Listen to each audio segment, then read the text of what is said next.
There's a weapon that the CIA doesn't want you to know exists. If you're exposed to this weapon, it'll change the way your brain works. It changes your life, turns it upside down.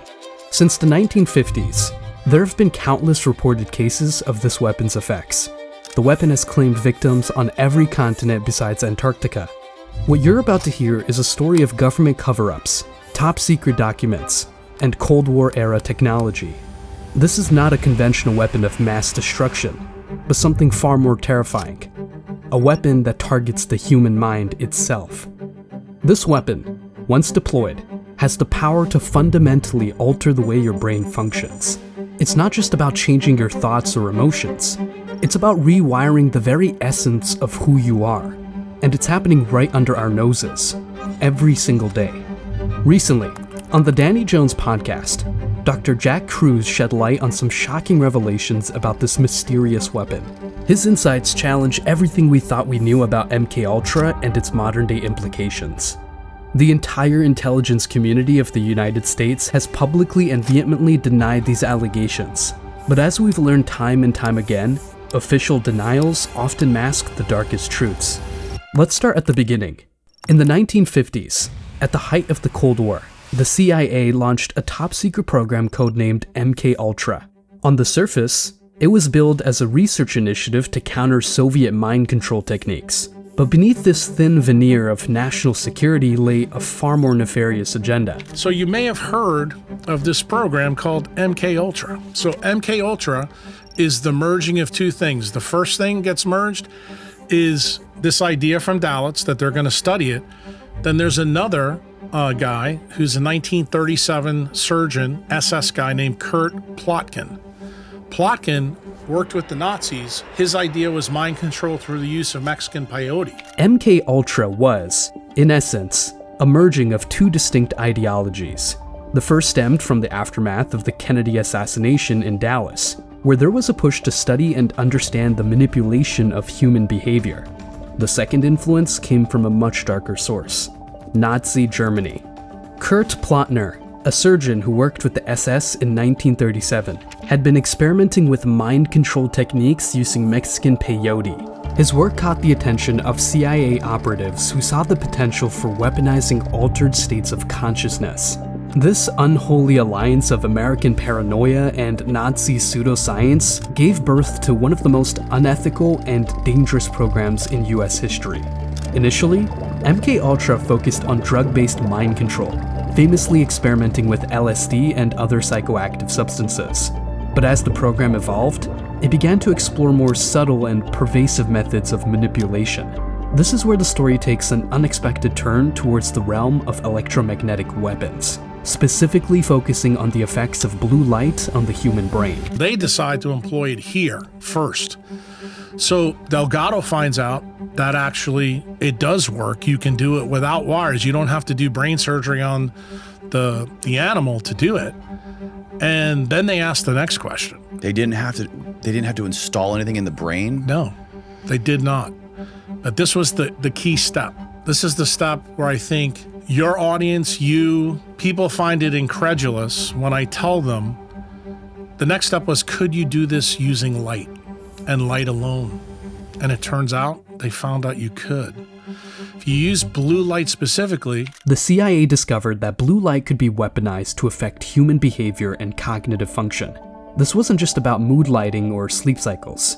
They found that concentrated, pulsed blue light could disrupt neural pathways, alter decision-making processes, and even induce a state of heightened suggestibility. But why blue light? The answer lies in our biology. Our eyes have specialized receptors called intrinsically photosensitive retinal ganglion cells, iPRGCs, that are particularly sensitive to blue light. These cells don't just affect our vision. They're directly connected to parts of the brain that regulate our circadian rhythms, hormone production, and even our emotions. It actually destroys the dopamine reward tracks in your brain. Just so you know, Meta and Google today own those patents. The CIA weaponized this knowledge by manipulating the intensity, frequency, and duration of blue light exposure. They found they could induce a wide range of effects, from subtle mood changes to more dramatic alterations in behavior and cognition. But here's where it gets even more sinister. The CIA didn't just keep this technology for covert operations. They began a long-term plan to normalize the use of blue light in everyday life. Google was formed in 1995 when DARPA gave the search algorithm to these two cats from Stanford. You know about Stanford now, right? Mm-hmm. They basically then figure out and perfect the delivery of blue light technology through screens. Think about it. How many hours a day do you spend staring at screens that emit blue light? Your phone, your computer, your TV. They're all bathing you in the very same light that the CIA weaponized decades ago. Who was the big tech company in the 1950s and 60s that were doing this? Turns out that's IBM. And IBM is working on liquid crystalline displays. And I remember, this is in the 50s and 60s. You as a young man never saw those TVs until the 90s, okay? And then it got a boost from who? Obama, who made the analog to digital transition so that you'd have to use what? LCD screens. And then what else did he do? We're gonna ban incandescent bulbs. Why? Because incandescent bulbs not only have fake blue light, but they also have purple and red, which is what you need as the antidote to blue. This isn't just about energy efficiency or better picture quality. It's about creating an environment where we're constantly exposed to the type of light that can be used to manipulate our minds. But the story doesn't end there. As technology has advanced, so too have the methods of mind control. Welcome to MKUltra 2.0, or as it's officially known, the Brain Health Initiative. Guess what MKUltra is called today? Do you know? Any of your conspiracy boys ever tell you? I have no clue. Brain Health Initiative set forth in 2013 by President Obama. Do you know where it's based? In Central and South America. Isn't that funny that it's in the same places where you can't find it? And do you know where it's hidden in? Places called Centers of Excellence.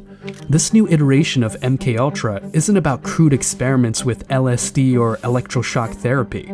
It's a sophisticated, multifaceted approach to controlling the human mind using cutting-edge neuroscience and technology. So the Brain Health Initiative comes in. This stuff is being done in places right now.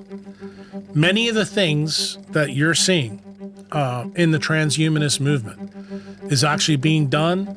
So now you may start to understand why we have an open border.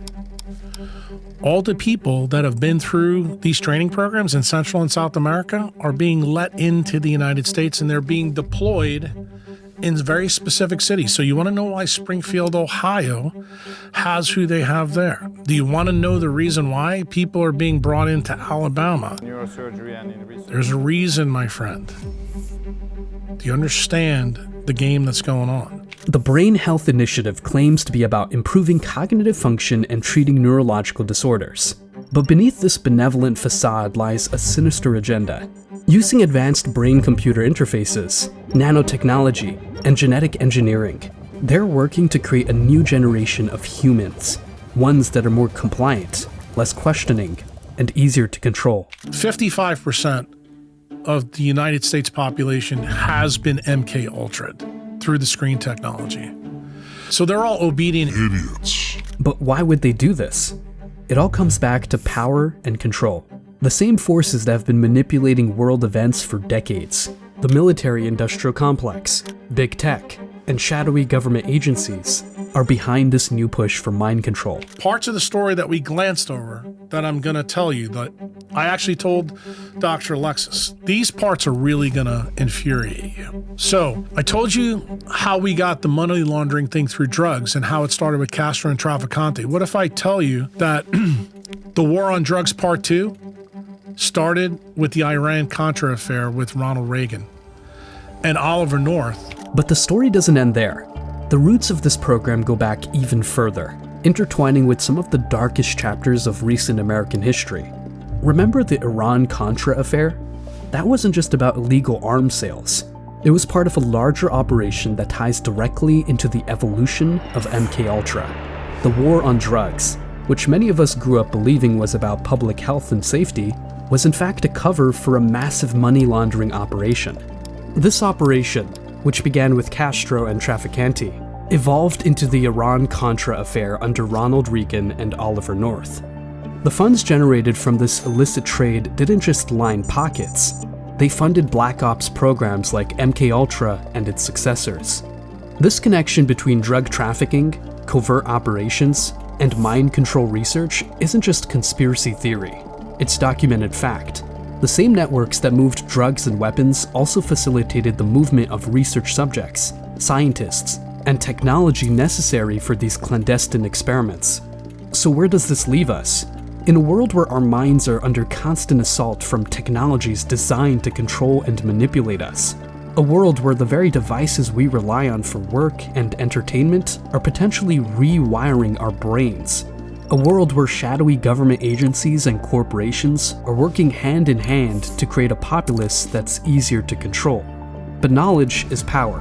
By understanding these tactics, we can begin to protect ourselves.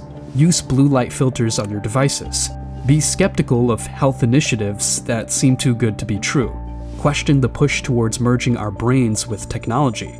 Most importantly, cultivate your ability to think critically. Engage with diverse sources of information. Challenge your own beliefs and assumptions. The most powerful weapon against mind control is a mind that thinks for itself. Remember, this isn't about paranoia, it's about awareness. The technologies and programs we've discussed are real, documented, and ongoing. But by staying informed and vigilant, we can resist their effects and maintain our autonomy. In the end, the human spirit is resilient. Throughout history, people have resisted oppression and mind control in all its forms. We are not powerless in the face of these technologies. By coming together, sharing information, and supporting each other, we can create a future where technology enhances rather than controls our lives.